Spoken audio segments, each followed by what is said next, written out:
Оқу орындарының қауіпсіздігі қазіргі заманның өзекті мәселесі. Осы саладағы проблемаларды шешу мақсатында арнайы кездесу ұйымдастырылды.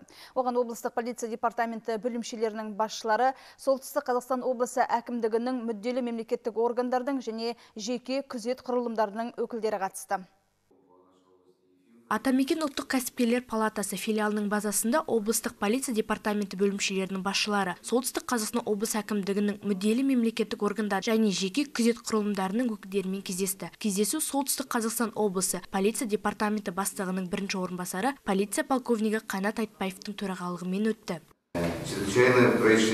Әлемде немесе көрші мемлекеттердің мектептерінде болатын оқыс оқиғалар өкінішке орай біздің өңірде де қайталанып жатыр. Бұл біздің балаларымызға үлкен қауіп тудыруда.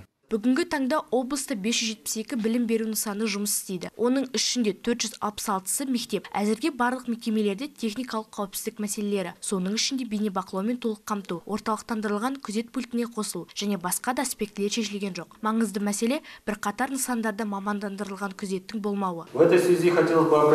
Осыған байланысты отырысқа қатысып отырған жеке күзет ұйымдарының басшыларына зейнеткерлік жасқа дейінгі күзетшілерді білім беру объектілерін күзетуге қоймауды, барынша дамыған және дайындалған күзетшілерге артықшылық беруді сұраймын. Өйткені білім беру объектілерінің қауіпсіздік жүйелерін жетілдіру біздің басты міндеттеріміздің бірі болып табылады. Сондай-ақ жиында терроризмге қарсы қорғаныс пен өрт қауіпсіздігі, мүдделі қызметтер арасындағы жедел байланысты қамтамасыз ету сияқты басқа да мәселелер қарастырылды. Тәртіп сақшылары атап өткендей білім беру объектілерінде түрлі оқиғалардың алдын алу, мемлекеттік және жеке ұйымдардың тығыз өзара іс-қимылдары мен ортақ күш-жігерді біріктіру арқылы ғана мүмкін болады. Райхан Қайролла полиция департаменті баспасөз қызметінің көмегімен әзірленді.